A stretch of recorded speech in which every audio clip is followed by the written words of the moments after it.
morning, good evening, good afternoon. I sort of just recorded this intro, but I realized halfway through that my phone was sitting on something that was making too much noise. So we're gonna re-record the intro. Right now, I'm currently sitting in my truck. I just got in to work. It is 8 in the morning. It is 48 degrees. It's also sprinkling a little bit. I already know where I'm going today. I know I'm going to Ohio, and I know the specific place I'm going to. But the question is, they don't know right now if I'm going to be going in a tractor trailer or in a box truck. And I'm sort of wanting to go in a box truck because for this specific location, I've done it both ways, but the box truck is just easier. And that says a lot because I don't like box trucks. I don't like maneuvering in a box truck. I don't like driving long distances in a box truck. But for this specific place, it's a garage setup. Not the one that I showed you guys in the other vlog, but it's a similar setup. When you pull forward and your tractor is outside and the sun is beaming down, you can't see behind you. I know my truckers know what I'm talking about. It makes it harder to see to get aligned with the dock correctly. Anywho, I'm so mad because I left my tripod at home, and that's what I normally use to record.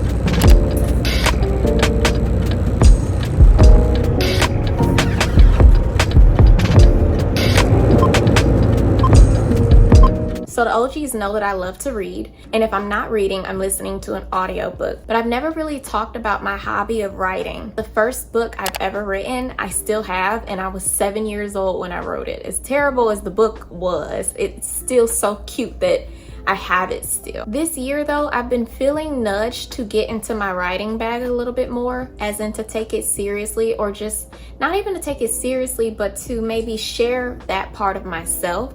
And so I'm so happy to be partnered with Skillshare because I've been able to take classes geared towards my writing. There's 2 classes in particular that I've been taking with Skillshare, one of which is the Introduction to Fiction by Seth Fried. I don't know if it's Fried or Fried.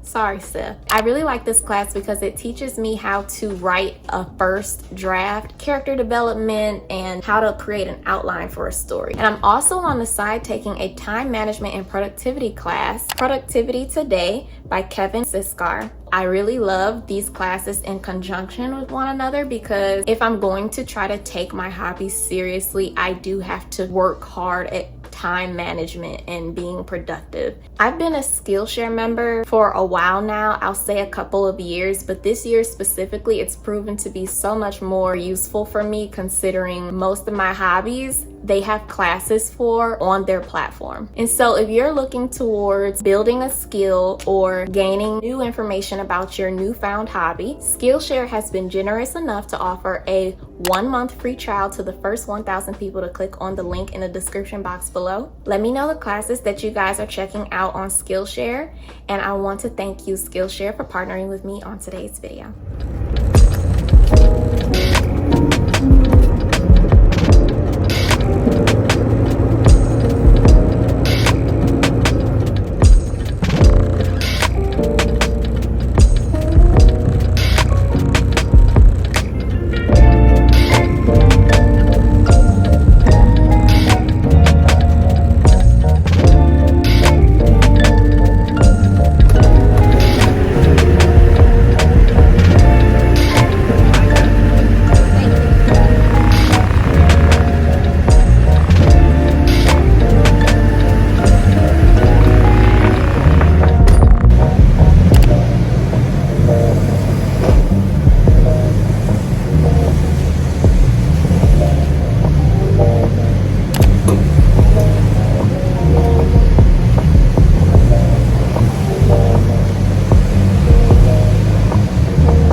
just made it to my stop in Ohio. It's still raining, but everything's good. I got here at about 12:30 p.m. I had to stop and get me a coffee because I don't know about you guys, but when it's raining and the windshield wipers going across your windshield and the sound of the cars whooshing through the water, child, you get sleepy. I found myself feeling a little drowsy, so I stopped at a nearby rest area and I got me a coffee. My rule for myself lately, because I messed around and had caffeine overload for like 2 weeks in a row, is now I won't enjoy myself a coffee except for on the weekends, primarily on the days where I'm off of work, so that I don't depend on coffee to be productive at work. I feel like the motivation to pay my bills is enough motivation to go to work. When it comes to the weekend, when I have chores, when I have errands, when I want to get things done, I would much rather drink coffee then, because obviously I won't be drinking as much coffee. It'll sort of be like something to look forward to. So being that today is Friday, I went ahead, got me my first coffee for the week. What I got was, what did I get? I got a venti brown sugar oat milk espresso hot latte. So they have this thing in Starbucks where it's like a shaken espresso. It's specifically the brown sugar oat milk shaken espresso with cinnamon, but I got the latte version, which is just hot. And I didn't know that. I'm like, can I have all of what that is except with no ice? Can I have that hot? And she's like, so a latte? And I'm like, yeah. I'm so illiterate in Starbucks, because I'll be like, can I get it in a large? And they'll be like, sure, a venti. It'll be like, okay. Earlier in the vlog, I showed you guys my lunch, so I'll just verbally say that this week I've been making like a charcuterie board-esque type of Ziploc bag where I just put a little bit of salami, cheese, grapes, crackers in a Ziploc bag, and I bring it with me to snack on. I won't do this often because it is high in sodium, but it was a treat a little bit for this week. Also, I had turkey burgers and sweet potatoes for lunch this week. I say lunch, and somebody said in another video that my lunches be huge, and yeah, but that's because I practically eat only once a day, maybe twice if I get hungry once I get home. But because majority of my day is spent at work, what you see is pretty much the majority of what I eat. If I do eat breakfast, then that'll be like the second thing that I eat for the day, but breakfast is far and few when I'm rushing out the door. So lately I haven't been getting into breakfast like I want to, which is why I made my lunch bigger. Also, I've been trying to track my protein intake because I'm working out, and so I've been trying to increase my protein, which is why I had my protein drink, and then obviously the turkey burger. And the only thing I'm really missing in that diet is vegetables. The turkey burger had spinach in it, but that's not enough. I would have had green beans, but I just don't have green beans. So I think I recorded a little bit of it, but I was trying to hook to this trailer and I was trying to lift my landing gear, and child, the way the landing gear was stuck inside of the cement of the ground, I guess because I had did a tug test, and when I pulled forward and then I went to pull backward to sort of place the trailer back in its correct position, I sort of pulled forward and didn't pull backwards hard enough, so the landing gear dug into the earth, dug into the cement. So here I am trying to, you know, crank the landing gear up, and it's catching underneath cement. So I'm like getting frustrated because it's like I can't really tell visually until I realize that the feet of the landing gear looks like it's lifted from off the ground, but it's not allowing for the crank handle to give. So child, I got irritated. I just went ahead and shimmied the truck, and eventually it got from underneath the cement. But I be having my days too. It was wet outside. I messed around and wore my Crocs today. That was a bad call. I shouldn't have did that. And so I'm over here irritated because I'm getting wet. And then, yeah, that was my fault. The best thing to have out here is patience, but everybody has moments when they're not their most patient self. So yeah.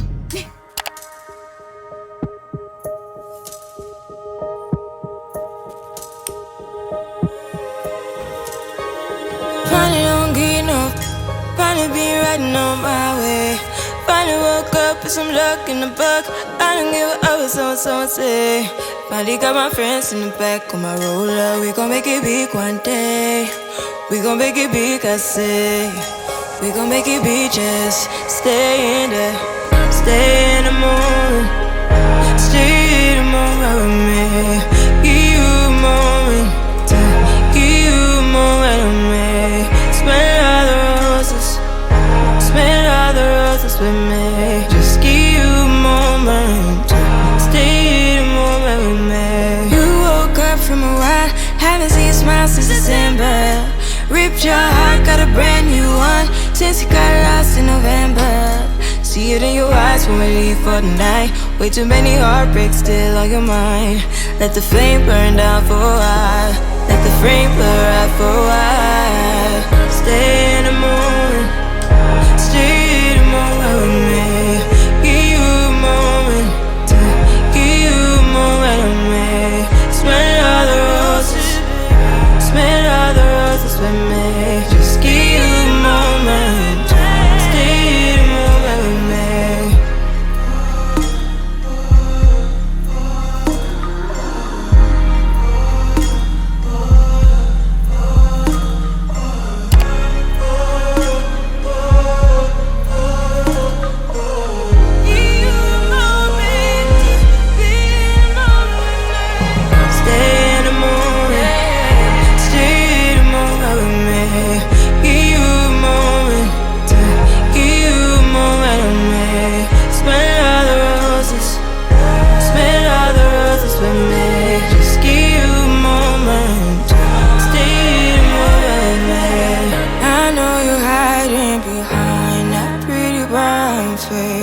I see you climbing, been trying to find your own way.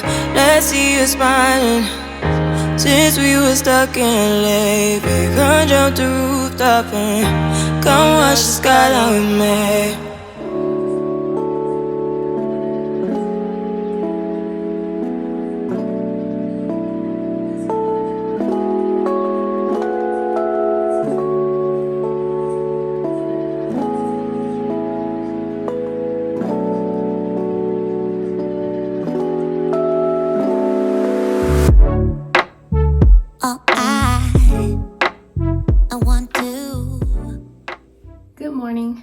It's not morning, but I'm about to get ready. I'm gonna just put a little bit of makeup on. Not a lot. You guys know I don't put on a lot. I contemplated talking about this subject mainly because sometimes the subject can have a negative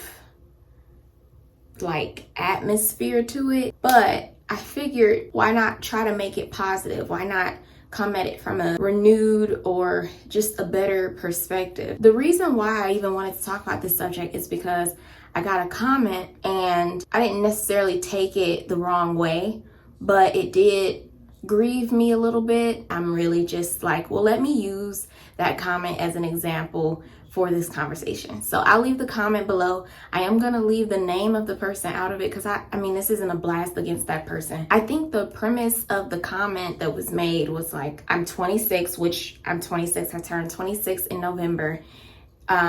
They were referring to me being close to what's considered a danger zone. I believe that what he meant was that from 27 to 35, there's this thing that if a woman is not married or have children or even in the dating atmosphere or doesn't seem to be in a dating atmosphere, that it can be a lot harder, a lot more difficult for her to be in that atmosphere or be chosen or anything of that matter. She might be deemed less attractive. She might be deemed less fertile. She might be deemed less valuable. Who knows if that was necessarily what he meant when he said that, but I know for a lot of people, that's what they mean when they say that. I sort of want to pivot into a more productive conversation. I realize that we have a terrible habit of objectifying ourselves, men and women. A man can objectify a woman. A man can objectify himself and his peers.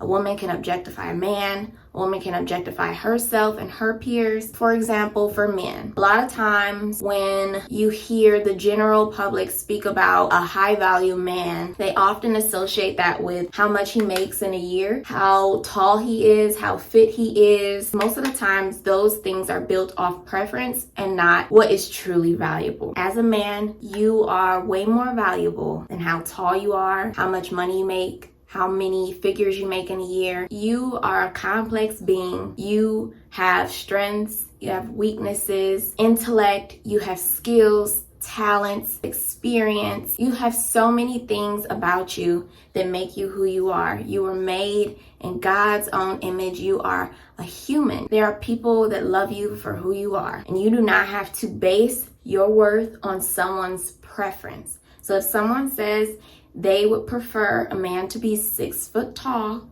and make at least 6 figures, and you are neither of those things, that does not mean you are not valuable. That does not mean you are less worthy. That means that person is not for you, period. What I would instead put my time and effort to, if I were you, is to build your character, because it even says it in the Bible that character is rare. But it is so incredibly valuable to have a character, a good character, a noble character, a virtuous character. And it speaks more than being nice or being generous or being sweet to people, being kind. It speaks into what your values are, what you value as a person, and your intentionality towards growth, towards seeing where you need to increase and decrease for those who depend on you. And the same for women. You're so much more than your beauty. You're so much more than your ovaries. You're so much more than how old you are or how young you look. You're so much more than how long your hair is, or if you have no hair, how many kids you have, if you have no kids, if you want children, if you want to be married. You're so much more than what someone's preference says you should be. Your value is not dependent on who you're associated with. You are made in the image of God, created to be just as you are, increasing upon who you are genuinely. Not that you are to critique or tweak yourself dependent on what a man views as valuable. And your value does not diminish because you got older. And you have so many titles that mother and wife is an elective. You don't have to be those things to be valuable. I find it so much more worthy of your time to focus on growing upon who you are here, because you might end up more attractive, but it wasn't because you went about tweaking yourself to meet someone's attraction. I really just wanted to speak about that because I don't see a lot of people talking about character, and that's the ticket to life. That's also how you should build your standards. Because you know when you're ready for a relationship, or you're ready to invite someone else into your life to go forward into a relationship based on what your standards look like. If your standards are, I need her to be able to cook and to clean and to want as many children as I want. I just want for her to be stress-free. I don't want no arguing, stuff like that. I think your standards are too low, because those things are very shallow. I get why you say what you're saying, but you can pay someone to clean. You can pay someone to cook. You don't need to be around anybody. So the stress-free part, you could have a friend, you could have a dog and be stress-free. You know what I'm saying? On the other hand, if your standards are, I need him to be 6 foot tall, dark, 6 figures at least. I need him to spoil me, all those things. Granted, I understand, but your standards are still too low.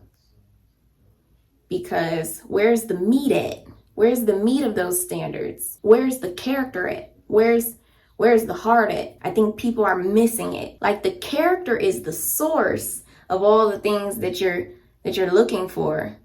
But you're looking at all the things that you're looking for and not the source. So your standards are too low, because if you're only looking for the outer parts, you're never going to get to what you're truly wanting anyway. You're always going to find a huge problem. And if you're not intentionally growing your source, who you are as a person, then you're going to, in some ways, be the problem. Your value remains the same whether you are a mother or father, husband or wife. You're more than that. I know the society would love to see you in those new titles. You would probably even like to see you in those new titles. And chances are those times will come. But until then, there is no danger zone. I don't care what anybody says about your fertility, about how long you have until you're not able to have children, because I think there's this idea that if you want children, you need to settle for less, or you need to find alternate ways to have children. But if we're thinking more of the children than ourselves, then we can understand that sometimes you can bring children into environments that aren't prospering enough for them to go entirely off your biological clock and not off what's best for your child. That in itself doesn't really work. So I would say, let God handle it. Don't be focused on what social media has to say, because I've said it once, I'll say it again. Majority of social media is negative. All of these narratives about what it means to be high value. The Bible says enough about what it means to be high value. Be intentional about blocking out the negativity, the noise, the things that are telling you that you are less. The moment you turn a different age, the shorter you are, if you have less than a certain amount of money, or if your body is shaped a different way, or your skin tone, or anything like that, because it's all a lie. It's all a lie. That's not even fair. But anyways, I am about to get ready to go. I know this video is a little short. Work with me, because like I told you guys in the last couple videos, this year so far has been very demanding of my time. Someone also asked if I will be doing more for the month of May for this year, and I'm not, because I have not even been able to uphold my normal schedule of 4 times a month. It's just a mixture of me working local now and then me having more things to take care of at home. So I think this year I will consider it to be a cool off versus the previous years. And hopefully in 2024, I'll be able to pick back up the more for the month of May. So we'll see. But with that, I just want to say thank you all for being so supportive, so sweet in the comments. I know I haven't replied to everybody, but just know in my off time, I am reading majority of the comments. I love you all, and I will see you in the next video.